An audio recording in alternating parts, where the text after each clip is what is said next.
Shrimad Bhagavatam class 213.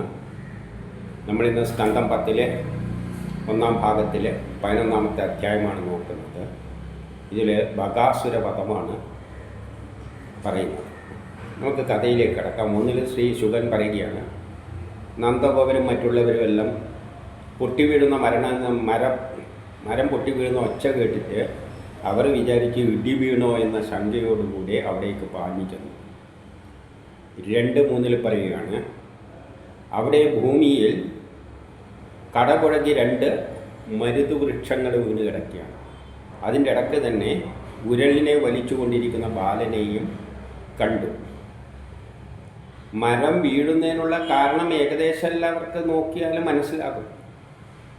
കാരണം ഉരളിൻ്റെ ഇടക്കൂട്ട് ഉരൾ കയറ് ആ മരത്തിൻ്റെ ഇടക്കൂട്ട് പോയതുമല്ല ആ സ്ഥിതിയിലല്ലേ ഉള്ളത്. ഏകദേശം അത് ഒരാൾ വലിച്ചിട്ടതാണെന്ന് മനസ്സിലാക്കാവുന്നതേ ഉള്ളൂ കൃഷ്ണൻ. പക്ഷേ അവർ അത്ഭുതത്തോടെ ചോദിച്ചു, ഇതെങ്ങനെ ഈ അത്ഭുതം സംഭവിച്ചു? ഇതാരുടെ പണിയാണ്? എങ്ങനെയാണ് സംഭവിച്ചു? ഇത് അശുഭ ലക്ഷണം വല്ലതുമാണോ? അശുഭ ലക്ഷണം സാധാരണ നിലയിൽ എല്ലാവരും എന്തെന്ന് സംഭവിക്കുമ്പോൾ സാധാരണ ജനങ്ങളുടെ ചിന്ത ഇത് അശുഭ ലക്ഷണമാണോ, എന്തോ അശുഭമാണോ?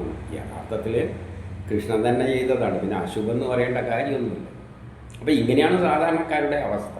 എന്തെങ്കിലും അല്ലെങ്കിൽ ധരിക്കും, ഇതിൻ്റെ എന്തെല്ലോ ചെയ്തു കൂട്ടും എന്നും മറ്റും ചിന്തിച്ചിട്ട് അവർ ഭയചകിതരായി.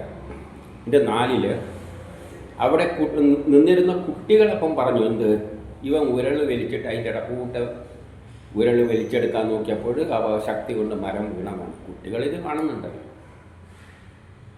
അതേസമയം 2 ആണുങ്ങൾ അവിടെ നിൽക്കുന്നതും ആ സമയത്ത് നിൽക്കുന്നതും കണ്ടു എന്ന് പറഞ്ഞു.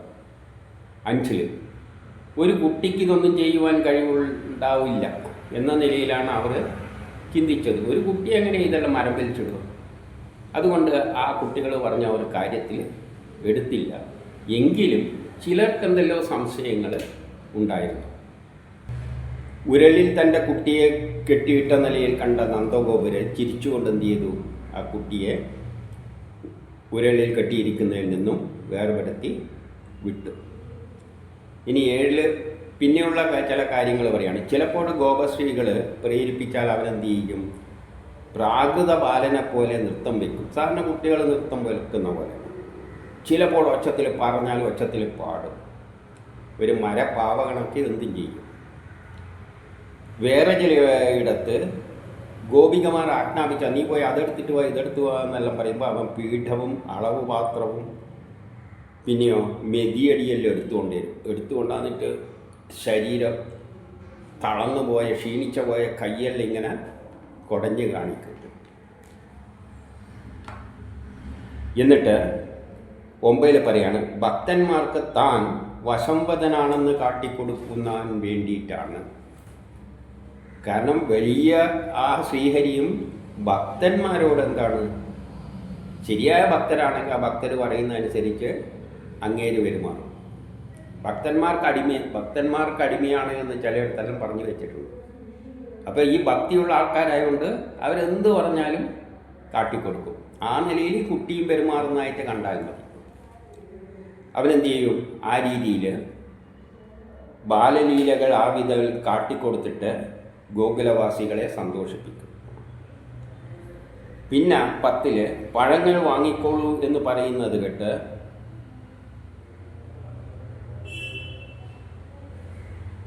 ഫലങ്ങളെല്ലാം വാങ്ങാൻ വേണ്ടിയിട്ട് അദ്ദേഹം എന്ത് ചെയ്തു? ഈ കുട്ടി എന്ത് ചെയ്തു? വീട്ടിൽ പോയി ധാന്യങ്ങൾ എടുത്തുകൊണ്ട് വന്നു. പണ്ട് ധാന്യം കൊടുത്തിട്ടാണ് പഴങ്ങളെല്ലാം വാങ്ങുക. അതായത് പണം വിൽക്കാൻ വരുന്നവൻ വിളിച്ച് പറയാണ്, ഇതാ പഴങ്ങൾ വന്നിട്ടുണ്ട്, വാങ്ങിക്കോളൂ. അപ്പോൾ ഇവൻ പോയിട്ട് ധാന്യമെല്ലാം വീട്ടിൽ പോയിട്ട് എടുത്തുകൊണ്ടാണ് ധാന്യം കൊണ്ട് അത് കൊടുത്തിട്ട് പഴം വാങ്ങാൻ. അപ്പം പഴം വിൽക്കുന്നവൻ എന്ത് ചെയ്തു? പറഞ്ഞിൽ പറയുകയാണ്, അവൻ്റെ കയ്യിൽ ഇഷ്ടംമാതിരി പഴം വെച്ചു കൊടുത്തു, കയ്യിൽ നിന്ന് വീഴത്തക്കമാണ്. അപ്പം വെക്കുന്ന അത്ര അനുസരിച്ച് അവൻ്റെ പെട്ടിയിൽ പൈസ വീണു എന്നാണ് പറയുന്നത്. പിന്നെ 12 ഒരു നാൾ രോഹിണി ദേവി നദീതടത്തിൽ കളിച്ചു കൊണ്ടിരുന്നവരും അർജുന വൃക്ഷത്തെ വീഴ്ത്തിയനുമായ കൃഷ്ണനോട്, അവിടെ അർജുന വൃക്ഷത്തെ വീഴ്ത്തിയ കൃഷ്ണൻ എന്നൊരു ഉപമയെ എടുത്തു പറയുകയാണ്.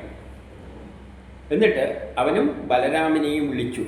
രോഹിണി നദീതീരത്ത് കളിച്ചുകൊണ്ടിരിക്കുമ്പോൾ 13 കളിയിൽ മുഴുകിയ അവർ അവിടെ വരാഞ്ഞപ്പോൾ എത്ര വിളിച്ചിട്ടും അവർ വന്നില്ല. പിന്നെ രോഹിണി എന്ത് ചെയ്ത് നേരെ യശോദയുടെ അടുത്ത് തന്നെ പോയി.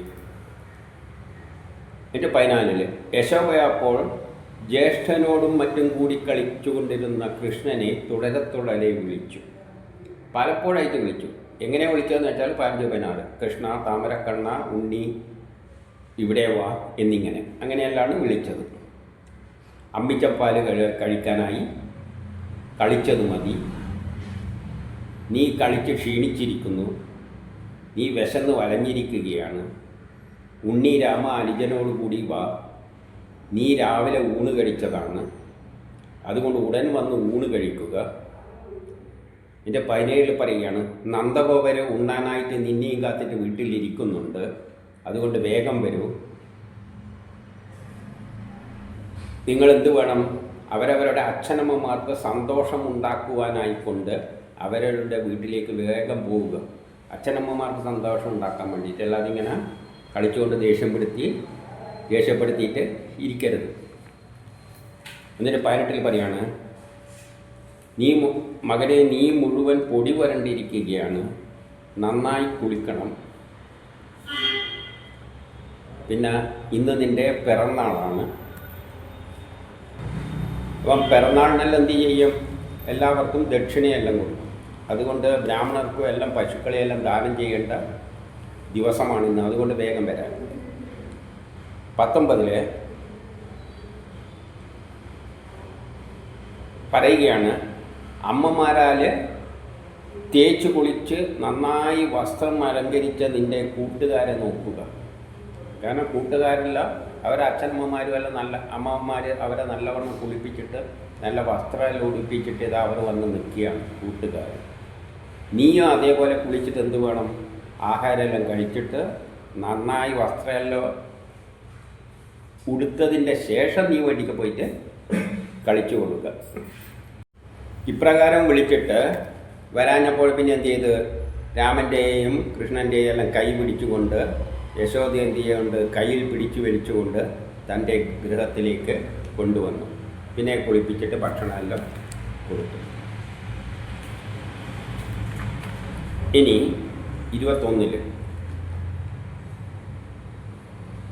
നന്ദഗോപരും മറ്റും ഗോകുലത്തിൽ പല അശുഭങ്ങളും അനുഭവിക്കാൻ ഇടവന്നതിനെപ്പറ്റി അവർ പിന്നെ എന്ത് ചെയ്തു? കൂട്ടുചേർന്നിരുന്നു കൊണ്ട് ഒന്നായി ഇരുന്നു കൊണ്ട് അതിനെപ്പറ്റി ചർച്ച ചെയ്തു എല്ലാവരുമായിട്ട്, നന്ദഗോപരും മറ്റുള്ളവരും എല്ലാം. കാരണം എപ്പോഴും അശുഭകരമായ പല സംഭവങ്ങളും അവിടെ നടക്കുകയാണ്.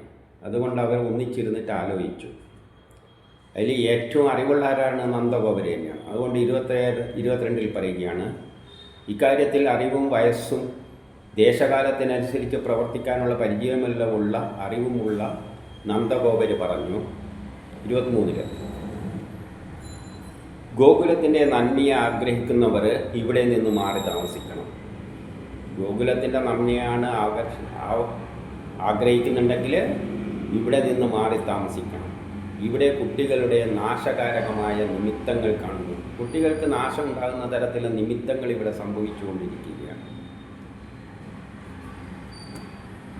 എന്നിട്ട് 24-25 പറയുന്നു, ആ കഴിഞ്ഞ സംഭവങ്ങൾ പറയാണ്. ഈ ബാലം പണ്ടൊരിക്കൽ ഒരു രാക്ഷസിയുടെ സ്ത്രീയിൽ നിന്നും മുല കുടിക്കുമ്പോൾ ആ തരത്തിൽ ദൈവകൃപയാൽ രക്ഷപ്പെട്ടു. ശ്രീഹരിയുടെ കൃപയാൽ വണ്ടീൻ്റെ ഇടയിൽ വെച്ചിട്ട് വണ്ടി തള്ളി മറച്ച കാണിച്ചിട്ടുണ്ടല്ലോ, അതിൽ നിന്നും രക്ഷപ്പെട്ടു. വേറൊരു കാലത്ത് കാറ്റായി വന്നിട്ടുണ്ട് ഒരു അസുരൻ വന്നിട്ട് ഇവനെ എടുത്ത് ആകാശത്ത് കൊണ്ടുപോയി അവസാനം കല്ലുമ്മൽ കൊണ്ട് ഇട്ടു. എന്നിട്ടും രക്ഷപ്പെട്ടു. അപ്പോഴും ദൈവാധീനത്താൽ രക്ഷപ്പെട്ടു. പിന്നെ 26 പറയാണ്, 2 മരങ്ങളുടെ ഇടയിൽ വെച്ചുകൊണ്ട് ഇപ്പം മരം മറഞ്ഞു കിട്ടി വീണു, എന്നിട്ടും ദൈവകൃപയാൽ രക്ഷപ്പെട്ടു.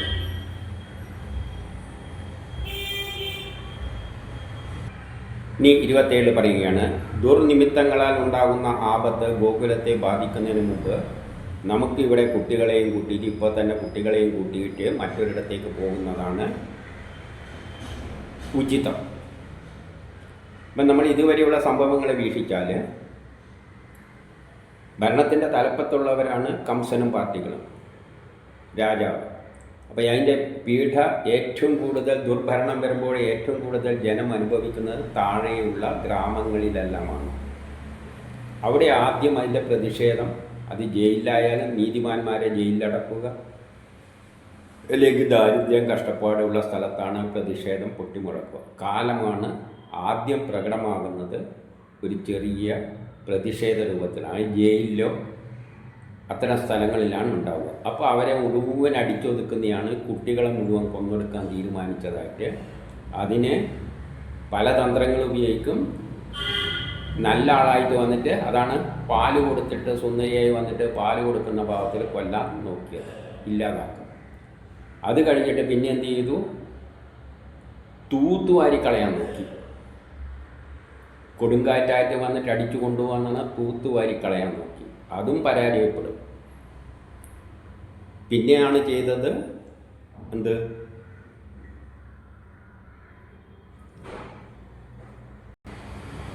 പിന്നെ സംഭവിക്കുന്ന ഒരു കാര്യം എന്താണെന്ന് വെച്ചാൽ, ഇങ്ങനെ പ്രശ്നങ്ങളെല്ലാം ആകുമ്പോൾ ആ നാട്ടിലുള്ള ആൾക്കാർ സ്ഥലം വിടാൻ തുടങ്ങും. അതാണ് ഇവിടെ പറയുന്നത്, നമുക്ക് ഇവിടെയും വിട്ടിട്ടങ്ങ് സ്ഥലം വിട്ടു പോയി കളയാം. ശല്യമായി തീരുമ്പോൾ പലവരും ആ ദേശം വിട്ട് സ്ഥലം വിടാൻ നോക്കുക. അങ്ങനെയാണ് ഇന്നത്തെ കാലത്ത് നമുക്ക് കാണാം അഭയാർത്ഥികളായിട്ടെല്ലാം സ്ഥലം വിടുന്നത്. ഇത്തരം ജനങ്ങളാണ് പീഡനെല്ലാം അനുഭവിക്കേണ്ടി വരും. സഹിക്കാൻ പറ്റാത്തപ്പോൾ അവർ നാട് വിട്ടിട്ട് അഭയാർത്ഥികളായിട്ട് പോകും. അതുമാതിരി തന്നെയാണ് ഇതും കാണിച്ചിരിക്കുന്നത്. അതുകൊണ്ട് ദുർനിമിത്തങ്ങളാൽ ഉണ്ടാകുന്ന ആപത്ത് ഗോകുലത്തെ ബാധിക്കുന്നതിന് മുമ്പ് ഇവിടെ കുട്ടികളെയും കൂട്ടി മറ്റൊരിടത്ത് പോകാം. 28 പറയുന്നു, എവിടെയാണ് പോകാൻ പറ്റുന്ന സ്ഥലം? പശുക്കൾ മേവാൻ പറ്റുന്ന നല്ല സ്ഥലം, ഗോപന്മാർക്കും ഗോപികമാർക്കും ഗോക്കൾക്കും എല്ലാം പറ്റിയ പുൽത്തകിടുകളും മലകളും വള്ളിക്കുടുകലുകളും ഉള്ള ഒരു സ്ഥലമുണ്ട്. അതാണ് വൃന്ദാവനം. അവിടത്തേക്ക് നമുക്ക് പോകാമെന്ന്. അതുകൊണ്ട് 29 പറയുകയാണ്, നിങ്ങൾക്കെല്ലാവർക്കും ഇഷ്ടമാണെങ്കിൽ ഇന്നു തന്നെ അവിടത്തേക്ക് പോയി കളയാം. വെച്ച് താമസിപ്പിക്കൊന്നും വേണ്ട. വണ്ടികളെല്ലാം കൂട്ടിക്കെട്ടിയിട്ട്, കാളനെല്ലാം കൂട്ടിക്കെട്ടിയിട്ട് വൈകരുത്. പശുക്കൂട്ടങ്ങൾ മുമ്പിലും പോകട്ടെ. 30 ഇത് കേട്ട ഗോപന്മാർ ഏകമനസ്കരായി ശരി കൊള്ളാം എന്ന് പറഞ്ഞിട്ട് വണ്ടികളെല്ലാം കൂട്ടിക്കെട്ടി സാമാനങ്ങളെല്ലാം വണ്ടിയിൽ കയറ്റി. ഇനി 31, 32 കയ്യിൽ വില്ലുമായി ഗോപന്മാരെല്ലാം വില്ലുമെല്ലാം എടുത്തിട്ടാണ് തയ്യാറായത്.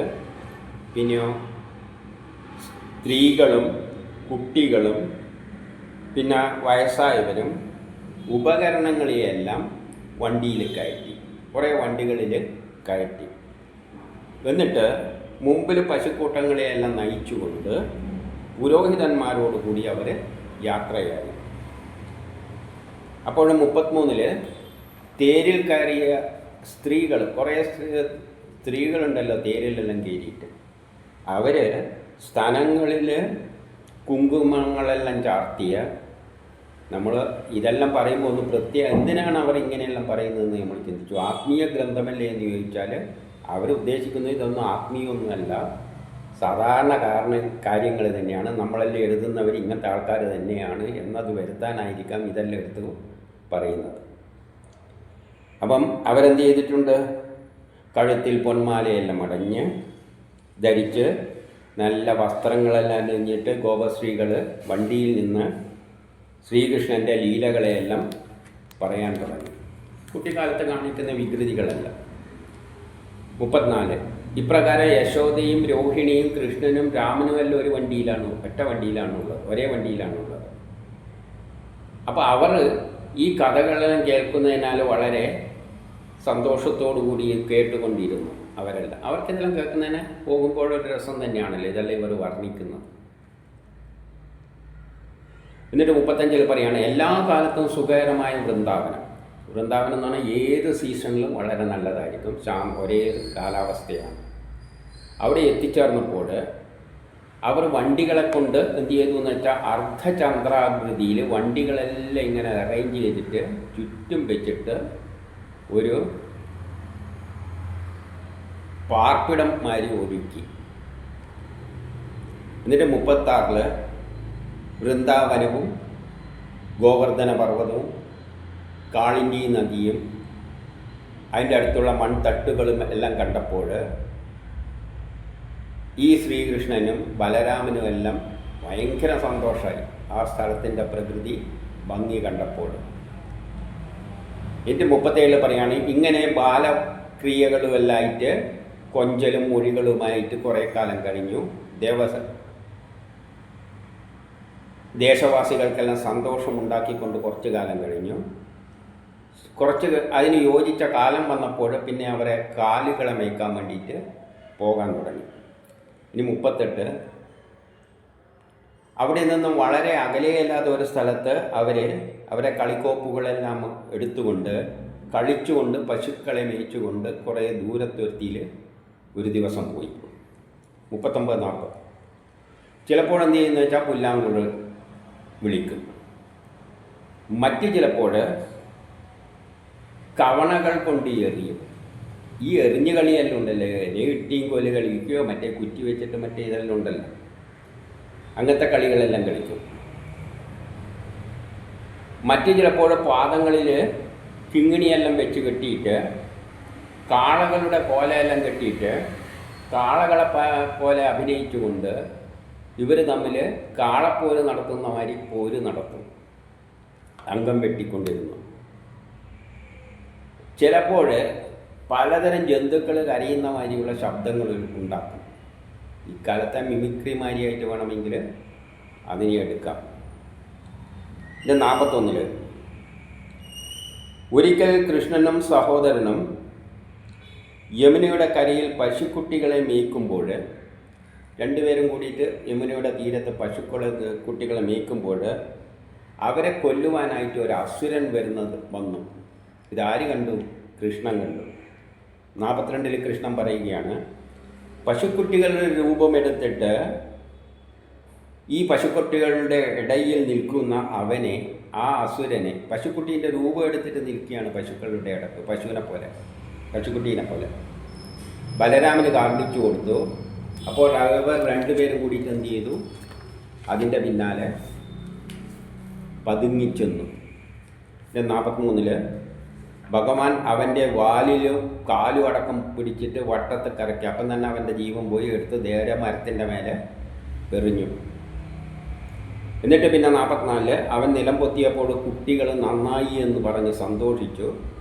കൃഷ്ണനെ പുകഴ്ത്തി ദേവന്മാർ പുഷ്പവൃഷ്ടി നടത്തി.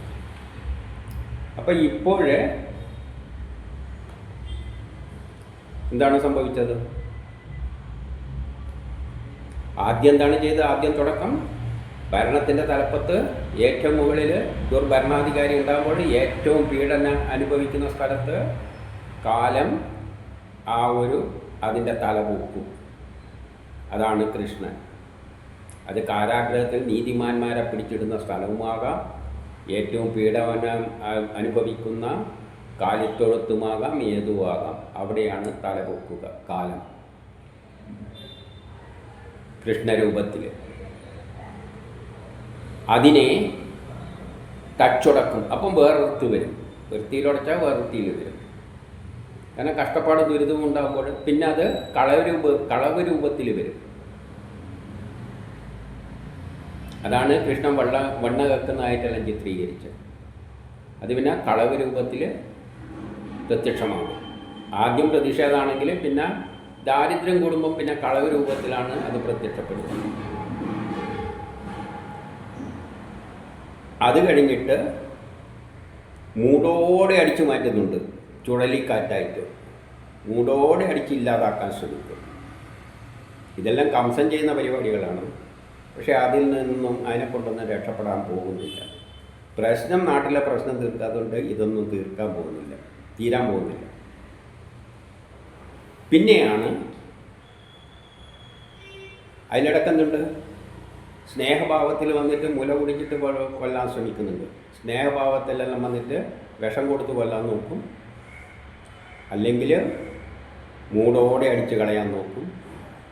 ഇപ്പോഴിതാ കുറച്ചും കൂടി വലുതായപ്പോൾ അവരുടെ ഇടയിൽ തന്നെ, പശുക്കളുടെ ഇടയിൽ തന്നെ ശത്രുവായി പ്രത്യക്ഷപ്പെട്ടിട്ട്, അവരുടെ കൂട്ടത്തിൽ തന്നെ പ്രത്യക്ഷപ്പെട്ടിട്ട് ഇല്ലായ്മ ചെയ്യുവാൻ ശ്രമിക്കും. അവരുടെ ഇടയിൽ തന്നെ ഉള്ള ആളായിട്ട് വന്നുകൊണ്ട്, അതാണ് പശുക്കളുടെ ഇടയ്ക്ക് ഒരു അസുരൻ വേഷം മാറി വന്ന മാതിരി ആയിട്ട് ഇല്ലായ്മ ചെയ്യാൻ ശ്രമിക്കും. ഇനി 45 സർവ്വലോകരെയും പാലിക്കുന്നവരായ അവർ. യഥാർത്ഥത്തിൽ ഇവരാരാണ്? ലോകത്തെ മുഴുവൻ പരിപാലിക്കുന്ന ശക്തിവിശേഷമാണ് ഈ രൂപത്തിൽ പ്രത്യക്ഷപ്പെടുന്നത് ദേശങ്ങളിൽ. ഈ രൂപത്തിൽ, അല്ലാതെ കുട്ടികളുടെ രൂപത്തിൽ കഥയിലാണ്.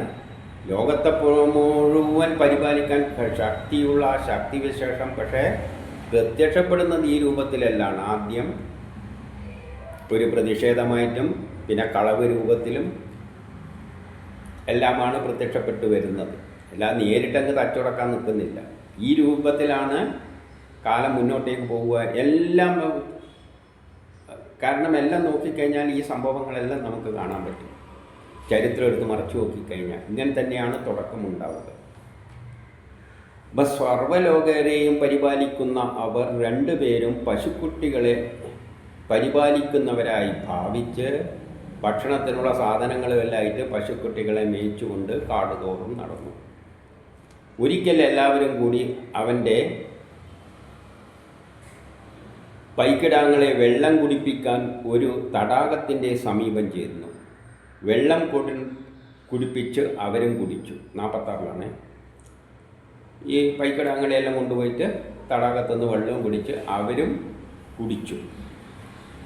അപ്പോൾ 47 അവിടെ ആ ബാലൻ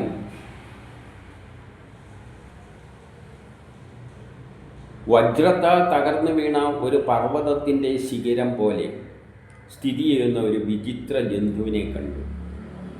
വജ്രം കൊണ്ട് ഒരു പർവ്വതത്തെ വെട്ടിയിട്ടാൽ, ഇന്ദ്രൻ വജ്രം കൊണ്ട്, ആ ബലരാമനാണ് കണ്ടത്, വജ്രം കൊണ്ട് തകർത്തിട്ട ഒരു പർവ്വതത്തിൻ്റെ ശിഖരം പോലെ ഒരു സാധനം അവിടെ, വിചിത്ര ജീവിയാണ്, ജന്തു അവിടെ കിടക്കുന്നു. 48 അവൻ കൊച്ചിയുടെ രൂപം ധരിച്ചു, ഒരു കൊക്കിൻ്റെ രൂപം ധരിച്ചിട്ട് ഭഗന, അവൻ്റെ പേര് ഭഗൻ എന്ന നാമം. അവനൊരു മഹാ അസുരനായിരുന്നു. ആര്? കംസം വിട്ട. അതൊരു കൊക്കിൻ്റെ രൂപം ധരിച്ചിട്ട് മൂർച്ചയുള്ള കൊക്കോടുകൂടി അവൻ ഉടനെ കൃഷ്ണനെ വിഴുങ്ങി. കൊക്ക് കൃഷ്ണനെ എടുത്ത് വിഴുങ്ങി. അത്രയും വലിയ കൊക്കായിട്ട്. കാരണം കൊക്കിൻ്റെ പ്രത്യേകത എന്താണ്? ഒന്നോടെ പിടിച്ചിട്ടങ്ങ് വിഴുങ്ങും.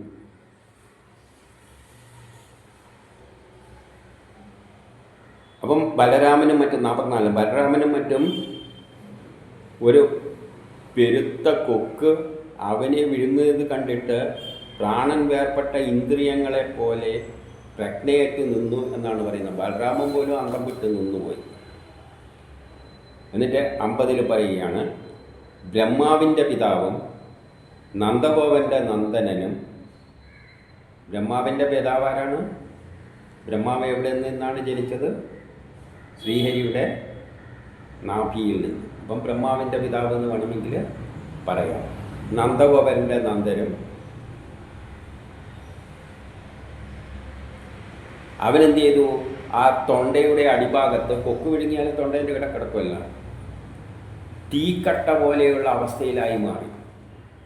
അവന്, കൊക്കിന് അവിടെ തീക്കട്ട ഇട്ട മാതിരിയായിട്ട് തോന്നിയിട്ട് അവനെന്ത് ചെയ്തു?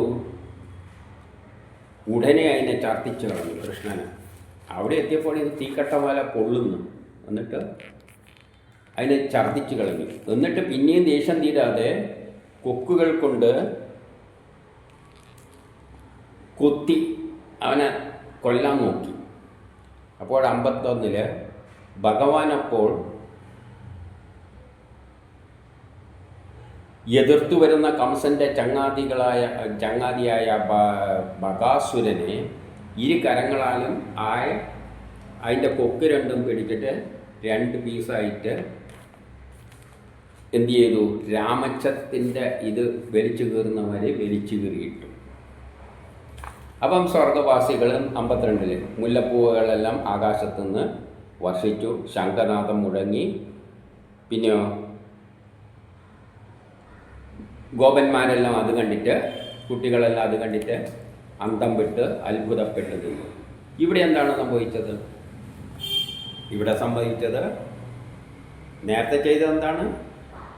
അവരുടെ ഇടക്ക് തന്നെ നുഴഞ്ഞു കയറിയിട്ട് അവരെ ഇല്ലാതാക്കി. ആദ്യം ശ്രമിച്ചത് കംസൻ രാജ്യത്തിൻ്റെ തലപ്പത്ത് ദുർഭരണമായിട്ട് നിന്ന് ജനങ്ങൾക്കൊന്നും ഒരു രക്ഷയില്ല, കഷ്ടപ്പാട്, വല്ലവരും എന്തൊക്കെയും സംശയമുള്ളവരെല്ലാം പിടിച്ച് ജയിലിലിടും, നീതിമാന്മാരെ പിടിച്ച് ജയിലിലിടും.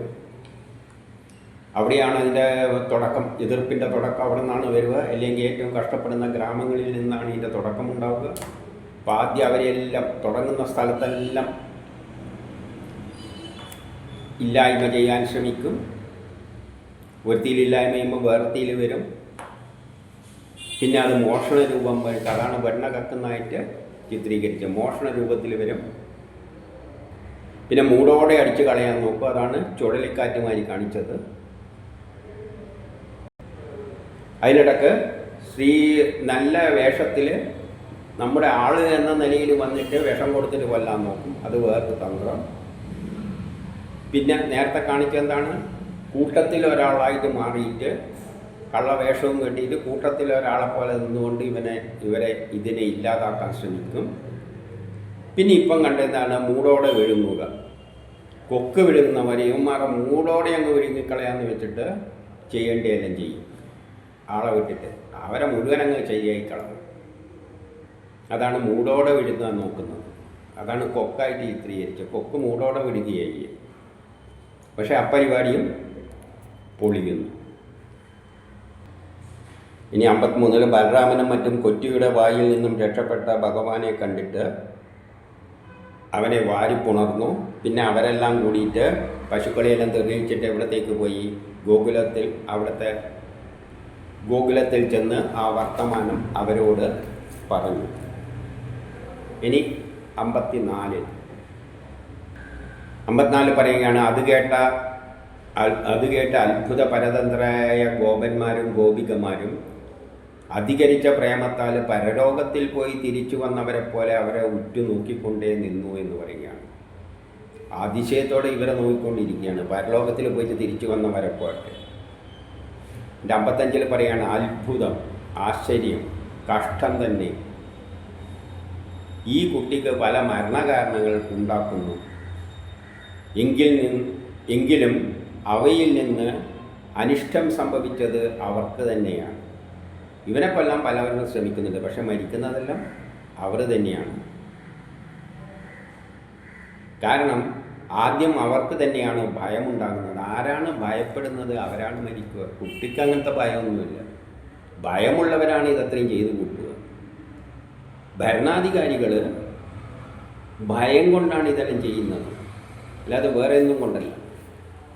ചിന്തകരായ ആൾക്കാരെ, നല്ല ആൾക്കാരെയെല്ലാം ഭയന്നിട്ട് അവർ നാളെ ഭീഷണിയായി തീരുമോ എന്ന് ഭയന്നിട്ടാണ് പിടിച്ച് ജയിലിൽ കൊണ്ട് ഇടുന്നത്. ഇല്ലായ്മ ചെയ്യാൻ അവർക്ക് ഭയമാണ് എപ്പോഴും. അവർ ധൈര്യശാലികളൊന്നുമല്ല, ഭയന്നിട്ടാണ് ഇതത്രയും ചെയ്തു കൂട്ടുന്നത്. അതുകൊണ്ടാണ് അവർക്ക് തന്നെ എല്ലാ കാര്യത്തിലും ഭയന്ന് എന്ത് ചെയ്തു കഴിഞ്ഞാലും അതിൻ്റെ ഫലം എന്ത് തന്നെയായിരിക്കും? അവർക്ക് തന്നെയാണ്. ഭയന്ന് എന്ത് ചെയ്തു കഴിഞ്ഞാലും അവർ രക്ഷപ്പെടാൻ പോകുന്നില്ല. ധൈര്യത്തിൽ ചെയ്യണം. എന്നിട്ട് 56 അവർ ഭയങ്കര രൂപികളായി വന്നത്. ഭയങ്കര രൂപികളല്ലായിട്ട് തന്നെയാണ്. എന്നിട്ടും ഇവനെ ഉപദ്രവിക്കുവാൻ കഴിഞ്ഞില്ല.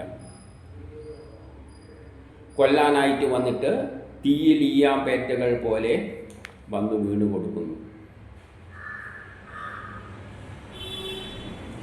ബ്രഹ്മജ്ഞൻ്റെ 57 പറയാണ്, ബ്രഹ്മജ്ഞൻ പറയുന്നത് ഒരിക്കലും അനർത്ഥമാവില്ല. ബ്രഹ്മജ്ഞൻ എന്ന് പറഞ്ഞാൽ നേരത്തെ ജ്യോതിഷിയായ ഗർഗൻ പറഞ്ഞിരുന്നു, അതേപോലെയാണ് ഇവിടെ സംഭവിക്കുന്നത്. ഇവൻ ഭയങ്കരനായിരിക്കും, എല്ലാവരെയും രക്ഷിക്കും എന്ന് പറഞ്ഞിട്ടുണ്ടല്ലോ ഗർഗൻ. അതുപോലെ തന്നെ അവർ പറയുന്നതൊന്നും ഒരിക്കലും അസത്യമാകില്ല. അതുപോലെ തന്നെ ഇവിടെ സംഭവിച്ചുകൊണ്ടിരിക്കുകയാണ്. ഇപ്രകാരം നന്ദഗോപാദികളായ ഗോപന്മാരും മറ്റും ശ്രീകൃഷ്ണൻ്റെയും ബലരാമൻ്റെയും കഥകൾ സന്തോഷത്തോടെ പറഞ്ഞുകൊണ്ടും അഭിനന്ദിച്ചുകൊണ്ടുമെല്ലാം കഴിച്ചുകൂട്ടി. അവർക്കെന്തുണ്ടായില്ല? സംസാര ദുഃഖം അനുഭവിക്കേണ്ടി വന്നില്ല. കാരണം ആ കൃഷ്ണ കഥകളിൽ മുഴുകുന്നവർക്ക്, കുട്ടികൾക്കെല്ലാം സംസാര ദുഃഖങ്ങൾ ഇല്ലാതായി. ഇപ്രകാരം രാമകൃഷ്ണന്മാർ, അതായത് ബലരാമനും ശ്രീകൃഷ്ണനും ഒളിച്ചു കളിക്കുക, അണകെട്ടി കളിക്കുക, കുരങ്ങന്മാരെ പോലെ മരങ്ങളിൽ ചാടി നടന്ന് കളിക്കുക മുതലായ കുട്ടിക്കാലത്തെ അവർക്ക് കുട്ടിക്കാലത്ത് പറഞ്ഞിരിക്കുന്ന തരത്തിലുള്ള കളികൾ കളിച്ചുകൊണ്ട് അതിന് യോജിച്ച കളികളാൽ ബാല്യകാലത്തെ ഗോകുലത്തിൽ കഴിച്ചുകൂട്ടി. അതായത് ആ ബാല്യകാലം അവർ ആ തരത്തിൽ ഗോകുലത്തിൽ ചിലവാക്കി. എല്ലാ കുട്ടികളെപ്പോലെ തന്നെ കളിച്ചുകൊണ്ടാണ്, അല്ല പ്രത്യേകിച്ച് എടുത്തു പറയുന്ന കളിയൊന്നുമില്ല, സാധാരണ കുട്ടികൾക്ക് മരം ചാടി കളിക്കുക എല്ലാം കളിച്ചുകൊണ്ട് ആ കാലഘട്ടം കഴിച്ചുകൂട്ടി.